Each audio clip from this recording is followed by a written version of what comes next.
আমন্ত্রণ news views 24-এ আপনাদের সাথে আছি আমি জিএম মুস্তাফিজুল আলম। প্রতিদিনের গুরুত্বপূর্ণ খবরের বিশ্লেষণ এবং তার নেপথ্যের কথা নিয়ে আমাদের নিয়মিত এই আয়োজনে আজ কথা বলবো কুমিল্লা সিটি কর্পোরেশন নির্বাচন নিয়ে। দর্শক, আপনারা জানেন আগামী বৃহস্পতিবার এই সিটি কর্পোরেশন নির্বাচনে ভোট গ্রহণ অনুষ্ঠিত হবে এবং আজ মধ্যরাতেই এই নির্বাচনের প্রচারণা শেষ হচ্ছে। শেষ দিনে ব্যস্ত সময় পার করছেন মেয়র ও কাউন্সিলর প্রার্থীরা। সকালে দলের নেতাদের নিয়ে নগরীর বাখরাবাদ এলাকায় প্রচারণা চালান আওয়ামী লীগ প্রার্থী আঞ্জুম সুলতানা সীমা। এ সময় জনগণকে নৌকা প্রতীকে ভোট দিয়ে তাকে বিজয়ী করার আহ্বান জানান। এদিকে সুষ্ঠু নির্বাচন অনুষ্ঠানের দাবি জানিয়েছেন বিএনপি প্রার্থী মনিরুল হক সাক্কু। সকাল থেকে তিনি নানোয়াদিঘি এলাকায় প্রচারণা চালান। ভোটকে ঘিরে নেওয়া হয়েছে ব্যাপক প্রস্তুতি, তৎপর আইনশৃঙ্খলা বাহিনী। নগরীর বেশ কিছু মোড়ে বসানো হয়েছে পুলিশের চেকপোস্ট।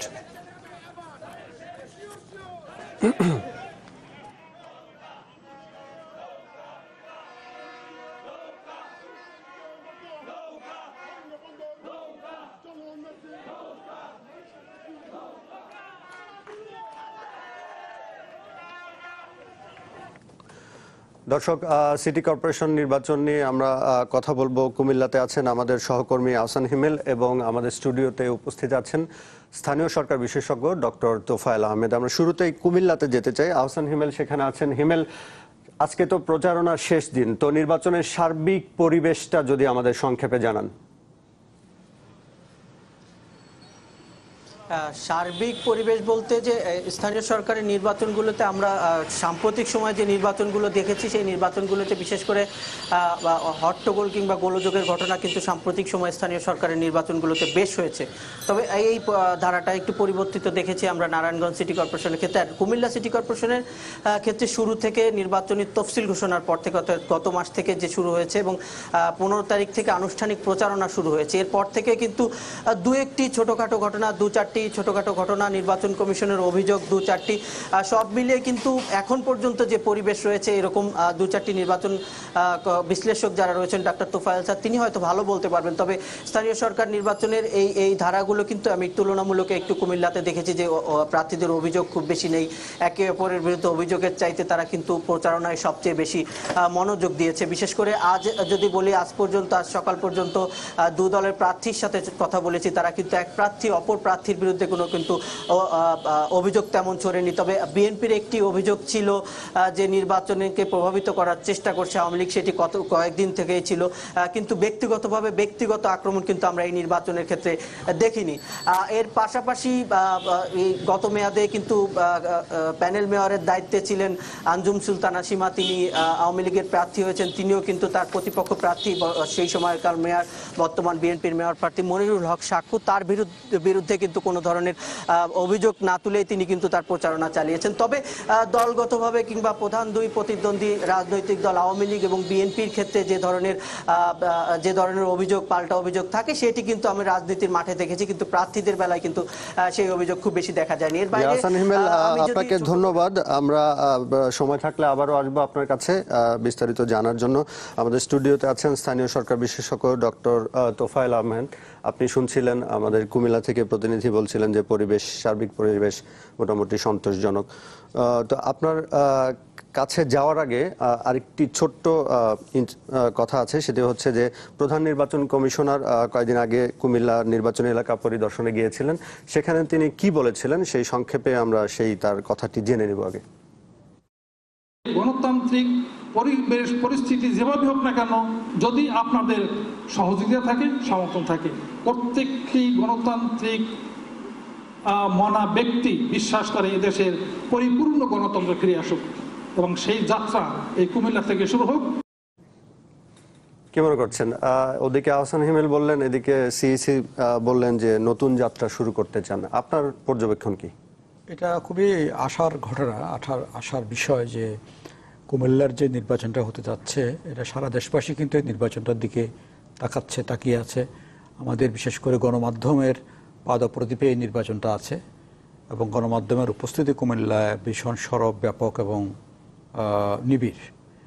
ওখানে দেখা যাচ্ছে যে প্রার্থীরা পরস্পর আক্রমণ করার চেয়ে তারা তাদের নিজের কথাই বলছেন।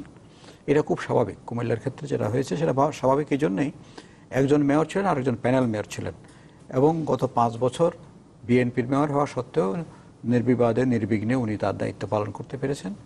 এবং ঠিক পরিষদের ভিতরেও কিন্তু বড় ধরনের কোনো গোলযোগ বা অশান্তি, দ্বন্দ্ব, ফাসাদ খুব একটা দেখা যায়নি।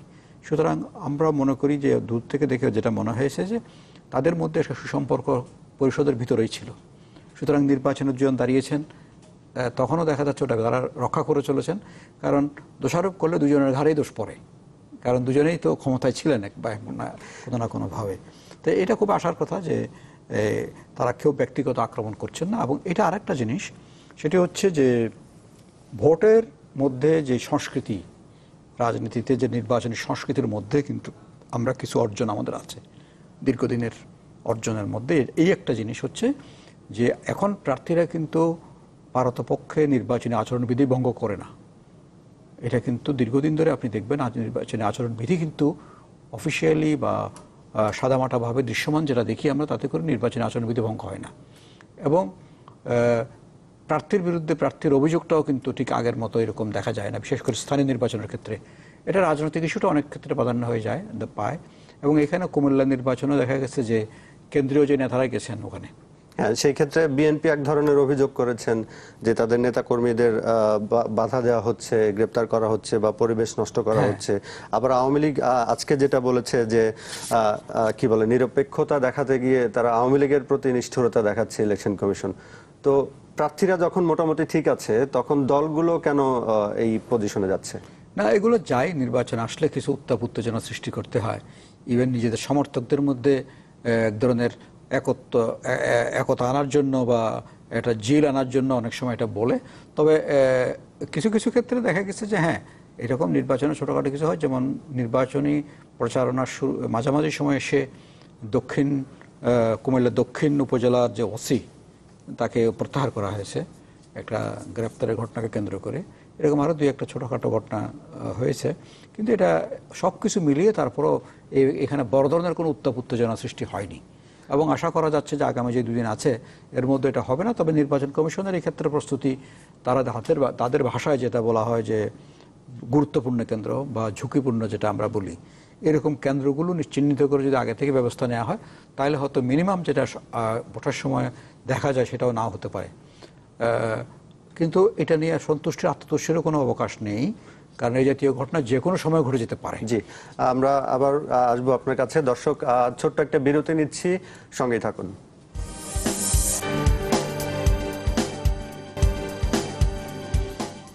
বিরতির পর আবার আমন্ত্রণ, আপনারা দেখছেন নিউজ ভিএস 24। আমরা কথা বলছিলাম কুমিল্লা সিটি কর্পোরেশন নির্বাচন নিয়ে। এই পর্যায়ে আমরা একটু কুমিল্লাতে যেতে চাই। আমাদের সহকর্মী আহসান হিমেলে আছেন সেখানে। হিমেল, আপনার কাছে জানতে চাইবো যে এই নতুন নির্বাচন কমিশনের অধীনে তো প্রথম বড় কোনো নির্বাচন এটি, প্রস্তুতি বা অন্যান্য ব্যবস্থাপনাগত দিক দিয়ে বিশেষ কিছু বা নতুন কিছু দেখেছেন কিনা যেটা আসলে ভোটারদের আশ্বস্ত করতে পারে?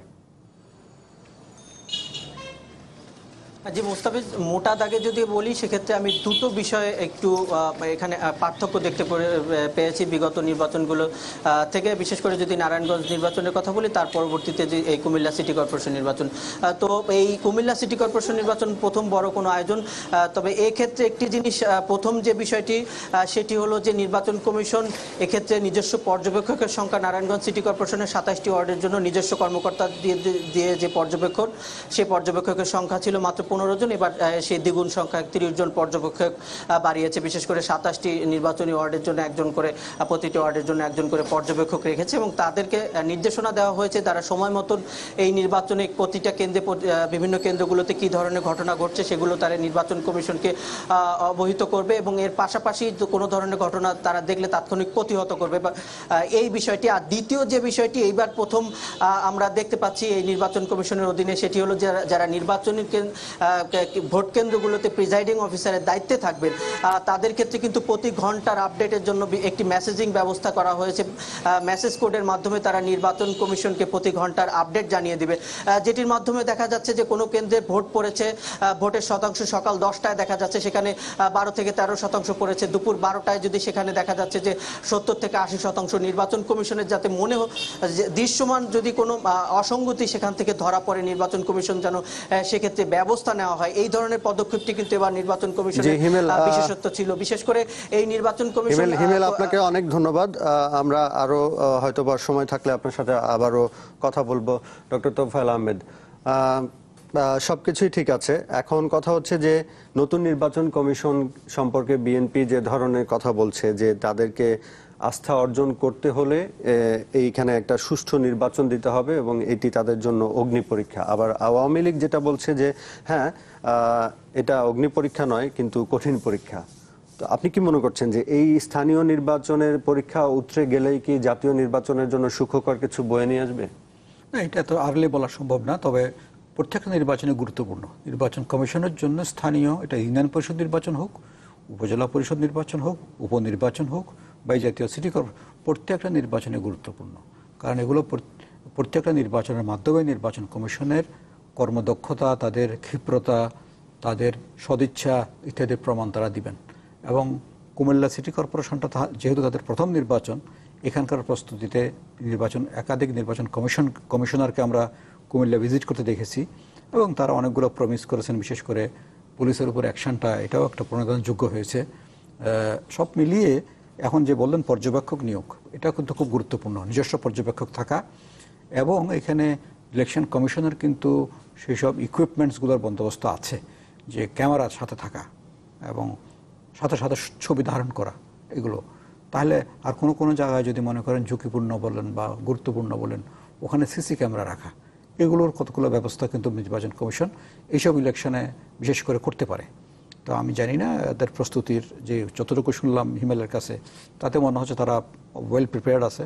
এবং তার সাথে সাথে যেটা presiding officer, polling officer, answer থেকে শুরু করে লোকাল অ্যাডমিনিস্ট্রেশন, তাদেরকে তারা কীভাবে মোবিলাইজ করতে পেরেছেন ওই দিনের মধ্যে এটা দেখা যাবে। এখন এখানে কুমিল্লা যদিও সিটি কর্পোরেশন ইলেকশন, এখানে 1/3 এলাকা কিন্তু গ্রাম। সুতরাং গ্রাম এবং ওই শহরের কোর অঞ্চলে এবং গ্রাম অঞ্চলের দুই ধরনের হয়তো নিরাপত্তার প্রশ্ন দেখা দেয়। শহরে খুব কম্প্যাক্ট এলাকা থাকে, গ্রামের এলাকা একটু ডিসপার্স থাকে। তো সুতরাং এইগুলো মনে রেখেই হয়তো তারা তাদের নিরাপত্তা চাদরটাকে সাজাবেন বলে আমরা আশা করি।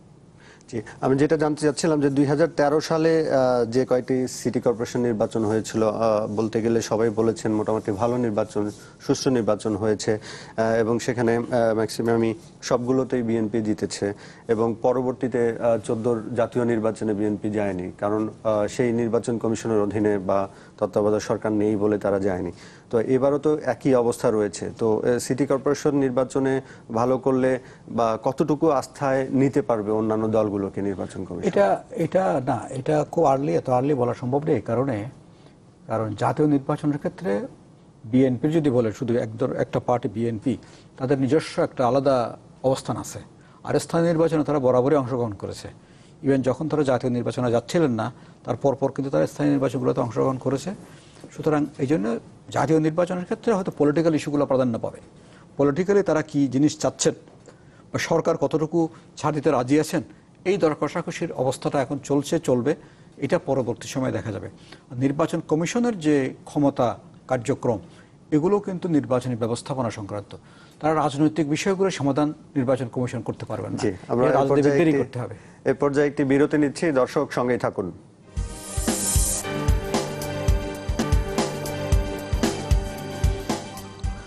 বিরতির পর আবার আমন্ত্রণ, আপনারা দেখছেন নিউজ ভিউজ 24। আমরা কথা বলছিলাম কুমিল্লা সিটি কর্পোরেশন নির্বাচনে। আমাদের সাথে আছেন স্থানীয় সরকার বিশেষজ্ঞ ডক্টর তোফায়েল আহমেদ। আপনার কাছে জানতে চাইবো যে 2013 সালে যে সিটি কর্পোরেশন নির্বাচনগুলো হয়েছিল, 5টি সিটি কর্পোরেশনে বিএনপি প্রার্থী জয়ী হয়েছিল, কিন্তু পরবর্তীতে তারা আসলে সেই কাজটা তারা ঠিকমতো করতে পারেননি বিভিন্ন মামলা এবং বিভিন্ন কারণে। তো এই সরকারের আমলে এই ধরনের নির্বাচনে এই ধরনের কোনো প্রভাব পড়ে কিনা এই কাজ? না, যেটা আপনি সরাসরি বললে এরকম হয় যে বিরোধী দল থেকে নির্বাচিত হলে তারা কাজ করতে পারবে কিনা। যখন নির্বাচিত হয়ে যায় যেই দল থেকে হোক, তাদেরকে কাজ করতে না দেওয়াটা দুঃখজনক এবং এটা জাতির কাছে কোনো ভালো মেসেজ না। এবং সেই জন্য বিরোধী দল থেকে নির্বাচিত হওয়ার কারণে তারা কাজ করতে না পারলে মানুষ যে সরকারি দলকে ভোট দিবে এটাও ধরে নেওয়া যায় না, কারণ এখানে মানুষ প্রতিবাদ করে। কিন্তু আমরা কিছু কিছু শুভবুদ্ধির পরিচয় দিয়েছেন, যেমন কুমিল্লার ক্ষেত্রে আমি বলবো কুমিল্লার যারা জাতীয় নেতৃত্ব তারা শুভবুদ্ধির পরিচয় দিয়েছেন। কুমিল্লাতে বিরোধী দল থেকে মেয়র থাকা সত্ত্বেও ওখানে কুমিল্লার যেসব সিটি কর্পোরেশনের যে উন্নয়ন এবং প্রকল্প অর্থায়ন এতে অসুবিধা হয়নি এবং এতে করে কিছু ডেভেলপমেন্ট হয়েছে এবং এটা সরকারও যেমন ক্রেডিট পেতে পারে, যিনি মেয়র ছিলেন তিনিও ক্রেডিট পেতে পারেন, এই জন্যে তিনি ওদের সাথে মিলেমিশে কাজ করেছেন যারা ওখানে আওয়ামী লীগের আছেন। দেখেন সিলেটে যখন আরিফ সাহেব নির্বাচিত হলেন, মুহিত সাহেব কিন্তু ওনার সাথে নন কোঅপারেট করেনি। মুহিত সাহেব কিন্তু ওখানে প্রচুর অর্থ করে দিয়েছেন এবং খাল খননের কাছ থেকে বড় বড় অনেকগুলো কাজ কিন্তু ওরা করতে পেরেছে। তো এই জন্য শহরের যদি উন্নয়ন চান, যারা শহরের জাতীয় নেতৃত্ব ওই শহর থেকে উঠে এসছেন ওই এলাকা থেকে, তারা কিন্তু তার এলাকার উন্নয়ন চাইলে কিন্তু যিনি নির্বাচিত হয়েছেন তাকে সহযোগিতা করা আমাদের উচিত এবং এটা কুমিল্লাও দেখা গেছে, আমি সিলেটেও দেখেছি এটা। জি, আপনাকে অনেক ধন্যবাদ। আমাদের সময় শেষ। দর্শক, কুমিল্লা সিটি কর্পোরেশন নির্বাচনে আসলে ভোটাররা যেন সুষ্ঠুভাবে ভোট দিতে পারেন, পছন্দের প্রার্থীকে ভোট দিতে পারেন এবং যারা নির্বাচিত হবেন তারা যেন জনগণের জন্য কাজ করতে পারেন, সেই প্রত্যাশা রেখে শেষ করছি এখানেই। ভালো থাকবেন।